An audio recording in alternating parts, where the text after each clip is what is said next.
नोंथाङा एसेल' हा एबा से कथा हायाव लाख रां खामायनो लुबैयोना? जुदि लुबैयो नोंथाङा मिथिना ला। तामुलपुर जिल्लानि सिङाव थानाय गरेसरनि जाखांफु फाथै आबादारि हांगामा नार्जारिया बयनिबो थाखाय लाबोदों गोनोखो आदबजों फाथै आबाद मावना लाख रां खामायनायनि आदब खायदा।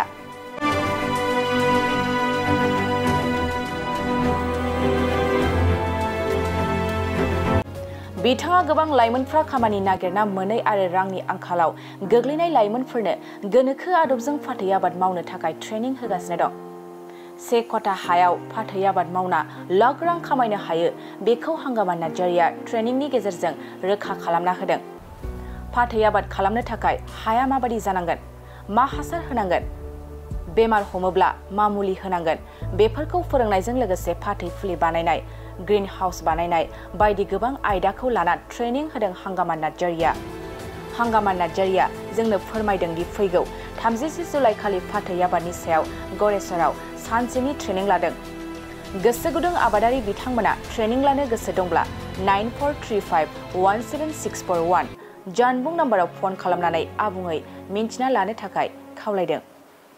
फैगौ 30 जुलाइ खालि तामुलपुर जिल्लानि सिङाव थानाय गरेसराव सानसेनि हाबाफारिजों गोनोखो आदबजों फाथै आबाद मावनाय बेनि सोमोन्दै जोङो मोनसे ट्रेनिं हाबाफारि लादों आरो बे ट्रेनिंआव नोंथांमोननो फाथैखौ माबायदि फुलि बानायनांगौ बेनि सोमोन्दै नोंथांमोननो डिटेल्स फोरोंनाय जागोन आरो बेजों लोगोसे नोंथांमोननो फाथै आबादखौ पलि हाउस एबा ग्रीन हाउसआव माबायदि खालामनांगौ बेनि सोमोन्दै नोंथांमोननो मोजाङै फोरोंगोन आरो फाथै आबाद मावनायाव माखासे जोंहा जेंनाफोर नुजानो हागौ, जेरै फाथैया बेराम हमनो हागौ, जेरै फाथैया थैलांनो हागौ, जेरै फाथैया बिलाइफ्रा गिदिर जायाबो जानो हागौ।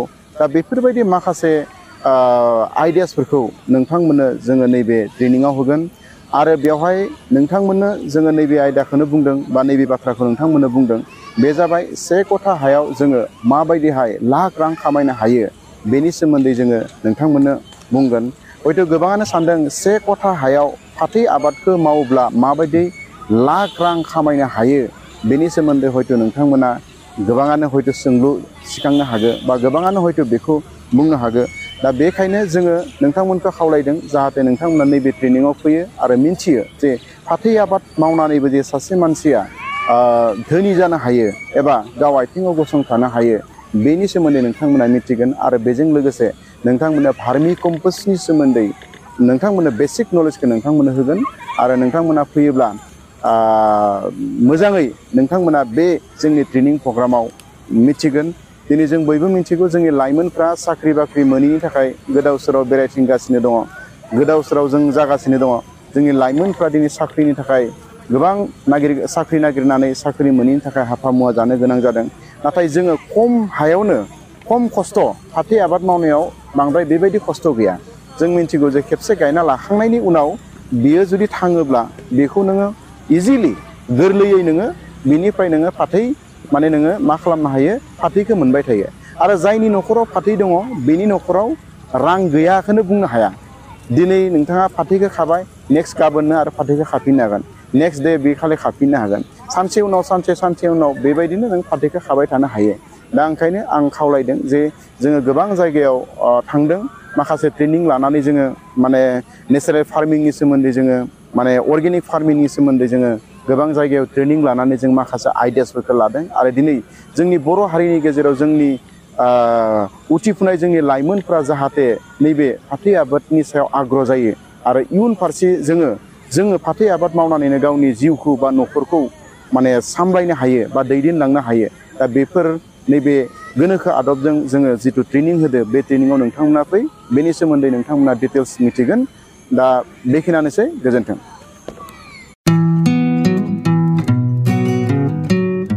मोनसे फोसावथाय नोंथांमोननि थाखाय मोनसे गोजोनथाव खौरां लानानै फैदों।